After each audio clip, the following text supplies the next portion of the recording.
welcome back to my channel. My name's Sophie, and today's video I'm going to be reading the oldest books on my TBR once again. So I've got 3 books picked out for this reading vlog, but before we get into that, please remember to like this video if you've enjoyed it and subscribe to my channel for more bookish content. And let's get into the book. So the first one for this reading vlog is going to be The Beautiful by Renee Ahdieh. I added this one to my TBR on the 22nd of December 2018, so I've been wanting to read this one for a long time. And the issue with this one is I know it follows vampires in New Orleans. I don't know much more about it than that. So I kept saving it for Halloween. So it'd come around to Halloween and I'd be like, oh, I must buy that book. And then I never did. And then it would go on sale. I'd be like, no, I must save it for Halloween. And then I just never read it. So you need to get out of the habit of saving books like this for Halloween. You can read them any time of the year. You don't need to save it for Halloween. So yeah, that's my issue with this one. The second one for this vlog is going to be Book of 1,000 Days by Shannon Hale. I added this one to my TBR on the 9th of September 2017. That's 7 years ago. I really need to do better. I don't know too much about this one. All I know, it's a fairy tale retelling. I've read the Books of Bayan by Shannon Hale, probably actually around 2017, and I absolutely loved that series. So I was desperate to pick up more by this author and then just never did. So yeah, really need to get to this one. And then the third book we're going to be reading in this vlog is Vow of Thieves by Mary E. Pearson. This is the second book to the Dance of Thieves series, which is a companion to the Kiss of Deception series. I added this one to my TBR on the 13th of August 2017, so this is the oldest one I think in this vlog. I read the first book in this series back in like 2020, 2021, and I really enjoyed it. So I don't know why I just never continued. I think this book was quite hard to get hold of at the time. I think at the time she wasn't published in the UK, so we had to get them like on Amazon and they were just really expensive. So maybe that's why I just never got around to this one. And then eventually she was published in the UK. I mean, she's really popular on like TikTok now. That's probably the reason why I've not got around to this one. Yeah, I have actually recently gone through my Goodreads TBR and I have taken a lot off. I'm coming to the realization that if I haven't read it within like 3 or 4 years of adding it to my TBR, I'm probably not going to read it. Like, I think these are kind of like an exception to the rule. There are like reasons that I haven't read certain ones. I mean, I've got a load of like Cassandra Clare on there that I added in 2014 that she just hasn't even published yet. So that's kind of a bit different. Same with a lot of like V. Schwab and stuff. But yeah, I have taken a lot off, and also like my tastes have changed a bit. Like, I'm not really into like fairy tale retellings as much, so I'll be interested to see what I think of Book of 1,000 Days. Taking a lot off, and maybe after reading this vlog I'll take a few more off, but yeah, we need to really get this down and just be honest with ourselves and think if it's been on there for that long, we're probably not going to get to it. But yeah, the first book I'm going to get reading in this vlog is The Beautiful by Renee Ahdieh, so let's get reading. So I'm just checking in because I have now read the first 100 pages of The Beautiful by Renee Ahdieh, and this one's really intriguing so far. So we're following our main character Celine, and she grew up in Paris, and at the start of the book she is travelling from Paris to New Orleans to join a nunnery and begin a new life. So we find out a little bit later on in the book, it's in the first 100 pages, so it's not a spoiler, the reason that she had to leave Paris was because she was assaulted. It's not clarified exactly what happened, but she was assaulted by a young boy and she ended up killing him and had to flee, otherwise she'd obviously end up going to prison. So she's beginning her new life, and then there's another group of girls on the boat that she becomes friendly with who are also traveling to this nunnery from different places. So there's like a pair of German twins, there's a Scottish girl, and then there's our other not main character, but one of her closer friends, Pippa. And so they've travelled to this nunnery whilst they're there. So the nuns will look after them, and they have to like raise money for the nunnery whilst the nuns find them a husband.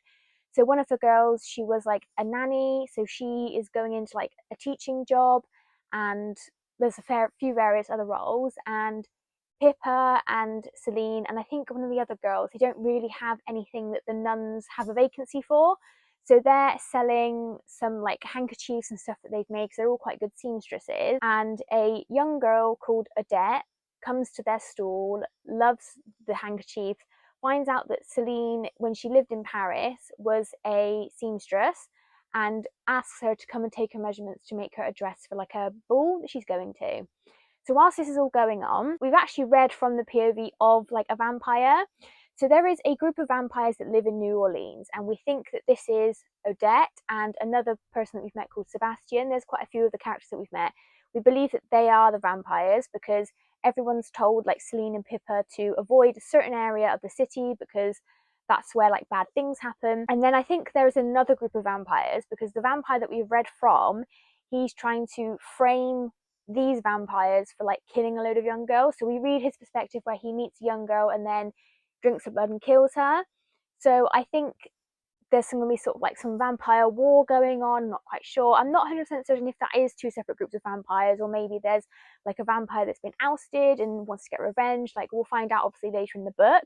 But yeah, this one is really, really good so far. I'm really intrigued by the story. Like, I want to know, is it all the same group of vampires? Is it a different group of vampires? How is like Celine going to get herself wrapped up in this? I mean, obviously she's making the dress for Odette, and Odette does seem really, really nice. It doesn't seem like she wants to like drink her blood. And there's also, we've learned that like Odette can, if she touches you, she can like read your future. So I'm guessing these vampires have some sort of like powers like that. One of them, Celine spoke to, like an unnamed character, could tell that she was lying about something, which was really interesting. So yeah, it'd be really cool to see what happens. Yeah, this one's really, really intriguing so far. I'm really, really interested to carry on. And also it's such a quick read. Like, I didn't take me long to read those first 100 pages. But yeah, I'm really enjoying this one so far. Really intrigued to see how the story's going to develop, what's going to happen. So yeah, let's carry on reading. So I'm just checking in because I've only got 100 pages left of The Beautiful by Renee Ahdieh, and I have to say this one is so good. I'm really, really enjoying this one. So not long after my last update, literally like the next chapter, a girl that Celine knows is brutally murdered, and it looks like a sort of vampire attack, like she's completely drained of blood. So I think this is where the vampires have now come in. So as the story progresses, Bastien and Odette, we get to know a little bit more about them. We think Bastien's human, we're not really sure. There's like sort of like a, are they human, are they vampires, like we don't know kind of thing going on. Like, all the signs could point to either, so it's a bit not confusing in a bad way, but like confusing in a good way. It's like, ooh, are they? Like, keeps you reading. And yeah, there's a few more murders, and it looks like it's all kind of connected to Celine. Like, it's people that she knows. So like, she's really wrapped up in it. Her and Bastien's like friendship is really interesting to watch, because like I don't know, they don't really like each other, but like it's just kind of funny. Like, you know that they do actually like each other. But yeah, this one's really, really interesting. And the vampires, well, we think they're vampires because obviously it's like vampires in New Orleans kind of vibe, but like they seem almost like demons. Like, I don't really know if they are vampires. And like the chapter I've just read, I think there's like other creatures in this world as well, so we've had like a fae guard and stuff, which is really interesting. So are they vampires, or are they like demons that look like vampires? I don't know. And then like Bastien's like family history is really interesting, because the vampire or like the demon that we're reading from every now and again seems to have it out for Bastien because of like his uncle. And it's just, I'm really interested in what is going on, like how this is going to wrap up. Like, I know these last 100 pages are going to be absolutely fantastic, so I hope that it wraps up as well as the build up of this has been, because I'm really, really intrigued by this. And yeah, fingers crossed that this ends well. But yeah, really, really enjoying this one. Hey guys, so I'm just checking back in because I have now finished reading The Beautiful. I really love this one. I'm going to give this one a 4.5 stars. I think this is an absolutely fantastic start to the series. The sort of world, it's not really a different world, but like the setup with the vampires, are they vampires? We don't know. We don't find out to the very end, sort of like who is, who isn't a vampire kind of thing. And I thought that was so intriguing throughout this novel, because you're kind of constantly on the edge, like, oh, they could be a vampire, but like, are they? You just don't know who's who you can trust. Absolutely fantastic. And the sort of like murder mystery kind of going on in here as well, that was really interesting. I didn't see that come in, sort of the big reveal with that. And then the big reveal at the very, very end, didn't see that come in. I'm really interested to see where our characters are now going to go from here. This is a 4-book series, and I'm really, really excited to continue this one. So I'm really glad I finally got to this one. I'm just sort of hitting myself in the face. I just can't believe I didn't read this one sooner. Like, it's absolutely brilliant. And I have read literally everything else by this author. So I read The Wrath and the Dawn, that duology, when it came out. I loved that series. I then read, is it like The Flame in the Mist, or her other series? I didn't really enjoy that one as much. So yeah, this author, I just really do like her work. Why am I not picking it? Why did it take me like 6 years to pick this book up? Like, that is ridiculous. So yeah, Stupid me. I'm just glad I finally got around to it, and yeah, I'm now going to read the rest of the series as soon as possible. This is absolutely fantastic. So yeah, highly recommend if you haven't read this one already. And then moving on, I think the second book I'm going to read is Book of 1,000 Days. I'm kind of feeling like a standalone, and this one is really short, so I should be able to get this read pretty quick. But yeah, let's start this one. Hi guys, so I'm just checking back in because I did start reading Book of 1,000 Days by Shannon Hale, and I am going to DNF this one. So for me personally, I think it reads quite young, and I'm just not really interested. Like, I think my tastes have changed a lot over the past few years, especially in the last sort of 2 or 3 years. And I think a lot of the books that I added sort of back in 2018, like when I added this one, I'm just not really, it's not my vibe anymore. Like, I really did enjoy this author's Books of Bayan series. I think maybe if I read it now, I might not enjoy it so much because I'm not really into sort of like the whimsical fantasy kind of genre. And I think that's where this kind of falls. Like, I just wasn't really enjoying the POV. We read from the POV of the lady's maid, and she's like writing letters when they're like imprisoned in a tower. So we read from the POV of the lady's maid, and they're imprisoned in the tower by the lady's father because she refuses to marry the man that he wants. He's like the ruler of the kingdom, and like the lady is just quite whiny. Like, obviously because she's been locked in a tower, like I would be, but it's just like I'm not really interested. Like, I'm not really interested in the format. It's just not for me, and that's okay. Like, other people might enjoy this. If this sounds like something you would enjoy, I would recommend. Shannon Hill is a good author.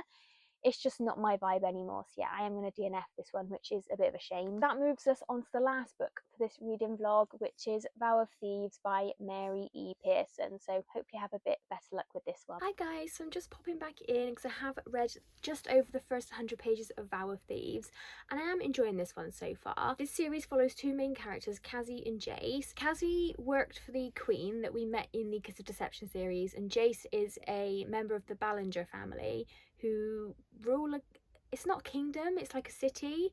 And in the first book they met and all sorts happened there. I don't want to go into what happened because like it does spoil what happened in that book, but I do think that book could have just been a standalone. Like, this one, like the plot wrapped up quite nicely in that one, and this one there's kind of like reopening the same story again kind of thing. Like, it wrapped up and then it's almost like she almost didn't have a story for the second book, so just kind of unraveled what she'd done in the previous book. So that's a bit frustrating, but it is different, so I am still enjoying it. I was thinking that I might struggle to remember what happened in the first book because it has been, I think, maybe like 2 or 3 years since I read it. I think I read this in either 2021 or 2022. No, I think it was 2021 I read this. That's like 3 years ago. I think because I'm so familiar with this world, like because I read the Kiss of Deception series as well, I'm quite familiar with the world and like the characters that are mentioned, although I am getting a bit confused as to like there's so many kings and queens in here. I'm just like, who are you? Who are you? Where did you come from?